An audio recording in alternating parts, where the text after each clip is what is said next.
I want to talk to you guys today about a very accomplished professional athlete. Her name is Trinity Rodman. If you recognize the last name Rodman, that is because she is the daughter of multiple time NBA champion Dennis Rodman, who played for the Detroit Pistons and the Chicago Bulls. We're talking about the legendary 96 to 98 Chicago Bulls. And he's probably known more for his antics than his play on the court. Now, Trinity Rodman is an elite talent at the national and the professional level. And she went on a podcast recently and spoke about her opinions of her father. And when I read the comments taken from what she had to say on the podcast, I immediately understood that she was making a huge mistake. An understandable mistake, but a mistake nonetheless. And the reason I know this is from my own experience. Now, when Rodman was talking on the podcast about her father, she referred to him as father by blood and nothing else. She spoke about how her mother put a lot of effort into trying to shield Trinity from the repercussions of the lifestyle that Dennis Rodman partook in. Dennis Rodman had some really crazy things with the wedding dress and Carmen Electra and a bunch of, different sex symbols of the day. I mean, he was a weird dude. He had multiple children by this woman who apparently they divorced in 2012. And the way that Trinity talks about her father, I get the sense that her mother broke one of the cardinal rules of co-parenting. Can't believe I just said co-parenting. Ugh. She broke one of the cardinal rules of sharing parental duties in that she did not refrain from talking down on Trinity's father, Dennis. And so when you listen to Trinity talk about her encounters with her father as an adult, she frames pretty much every encounter in the most negative way she possibly can. Apparently, there was some jubilation at some game that she was playing, and he came out and hugged her, and she hugged him back because I guess she didn't want to disrespect him in public, which is a good thing. But the way that she framed that is, he doesn't really want to be a father. He just wants to show up when the video cameras are around. Oh, he doesn't really want to be a father. He only wants to show up for this or that so that he can have a good conscience. And she is making all of these assumptions about his intentions. But when you look at how he responded on social media to her comments on the podcast, he made it very clear that he makes continuous efforts to try to contact his kids and have them in his life. And he wants to be better for them, at least at this stage in his life. Now, I'm going to say that Dennis Rodman is not entitled to getting the kind of reaction that he wants from his kids. He's not entitled to that. He made a lot of mistakes. He was not an effective parental figure in their lives during their formative years, the time where they really needed him the most. He wasn't there. So it didn't matter that he was really wealthy and gave them all the money in the world. And I keep saying this to people on a regular basis.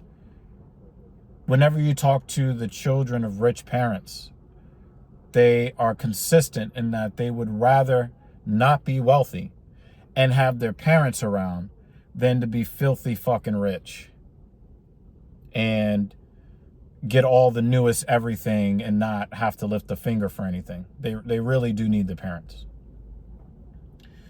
Now, I got the sense that DJ Rodman, who is in the G League, the NBA's developmental league, currently, I get the sense that he is not really close to or connected to either one of them. And I just think that it's a huge mistake for both of those kids. And I think that the mother did them a disservice overall. The reason I know this is from my own personal experience. As many of you who have been watching on TSP knows, 11 months ago, I lost my father. Wow, tomorrow would be exactly 11 months. And my father was not part of my life, and when he was not a positive part of my life for most of the first 20 years of my life. My mother also talked down to my father. My mother did not chastise my extended family members, my extended relatives, we'll call them that. She did not chastise them when they would continuously disrespect him and demonize him to me and my sisters. And of course, he was not around to defend himself for multiple reasons. And so when I turned 19 and I ended up being abandoned by the same so-called family, the relatives. I'm homeless now in New York City at age 19. I was so angry that I actually told my mother on the phone that I would do something drastic to my father if I ever saw him on the street. Well, some circumstances worked out not in my favor and pushed me to go find my father. And when I went to go look for my father, I did not go looking for my father to create a loving father-son relationship with him. I went looking for him for selfish reasons. It became very clear to me that there were parts of myself that I did not understand that only he could help me understand. Sure, everything about my personality and my genetic expression, as far as like the way that I look, I understand the parts that came from my mother. But there was a lot going on in my life that I really did not understand very well, that I can only get the answers from him. And we're not even talking about just the things that fathers need to teach their sons so that they can become masculine, productive men. There were just parts of myself, of my personality, of whatever I got genetically from my father that I just didn't understand. So I was very angry when I went looking for him. And when I went looking for him, he was in the same exact position in life that I was. We were both homeless. We were both in homeless shelters. I was in a homeless shelter in Woodside, Queens, and he was up in a homeless shelter in the Bronx. And I had all of these preconceptions, and I really wasn't open to having any sort of real contact with him. I just needed him to answer questions. But when I got there, he welcomed me in. He offered no excuses. Explanations, no excuses. Hey, this is what happened during this time. This is what happened during that time. This is where I come from. This is what my history is. These are what the expectations that I thought your mother had for me. Um, he just ran everything down, no excuses. He then proceeds to find any loose dollar bill that he had in his little room in the homeless shelter and just stuffed it in my hands and did not really take no for an answer. And I thought that that was very profound. For me, I was never going to expect there to be any kind of multi-million-dollar inheritance. That wasn't in my future. But I took note of the fact that he didn't have much, but he was willing to give me everything.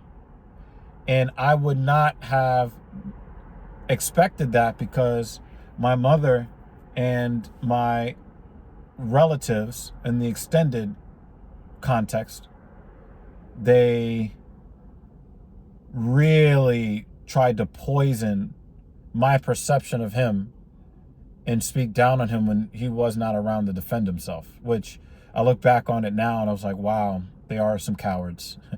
And then they proved themselves to be cowards, later on in life. So now it all kind of comes together. I went on to have some of the best luck in my life from when I went looking for my father when I was 20 in the homeless shelter. I met a great woman. Y'all know her as Mrs. Evil. Shout out to her.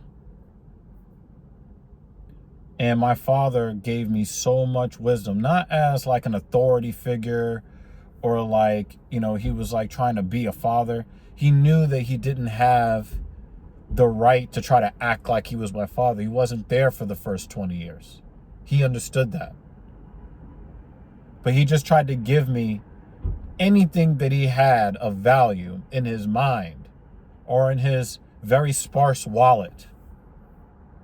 And I have to give him so much credit. When I went looking for him, I was homeless. And then by the time he passed away in January of this year, the quality of my life, I could not have predicted this. My father provided so much value to me in my life during my adult years, from age 20 to 40. I'm just in awe. And it doesn't excuse him not being there for me when I was a kid. But me giving my father the opportunity as an adult worked out in my favor. I no longer assumed the worst of his intentions. I no longer assumed that he was a horrible person. I gave him the opportunity to speak for himself, and he did that. And I would not be in the marriage that I am, and I would not be the productive person that I am. Hell, I don't even really think that I would be alive today if not for my father. And my father had no money, less than no money. Now, Trinity Rodman has been poisoned against her father, and you can tell that there's still a lot of bitterness in her soul. And some of that is that she doesn't even understand her soul, because she hasn't listened to her father speak. She hasn't gotten the yin, his yin to her mother's yang, to really create the complete circle, the complete understanding of the good and bad in him and the good and bad from her mother that she now has inherited. somebody very close to me did not give our father, my sister, she did not give him that chance. She was warming up to the idea of giving him that chance. But I tried to warn her, like, we're going to lose him. We're going to lose him. But, some of those answers are now going to be lost for my sister. And the only thing that I can do is just try to pass on whatever wisdom my father gave to me. That's the only thing I can do. And I'm not here saying that all estranged fathers are just some, angels with wings that are just going to come into your life and just do nothing but good for your life. I'm not saying that necessarily. But if for no other reason, be selfish and go get the answers to your questions. Figure out the side of yourself that came from the missing parent.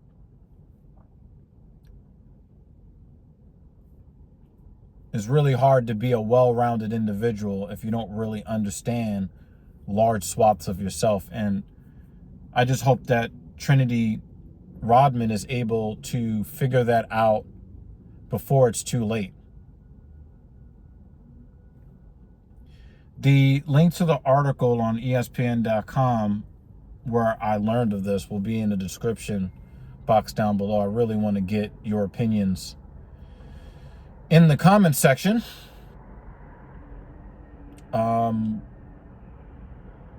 Really want to know about the impacts of your parents that they've had on your life. If one of them was absent, talk about the impact.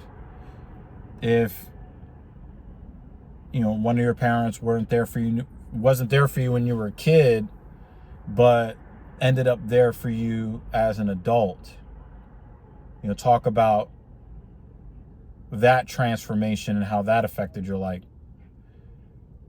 I would like to get everybody's opinion and views and experiences on this. All right, this is Dr. Evil here for TSP. Thank you so much for watching. Catch you on the next one. Peace.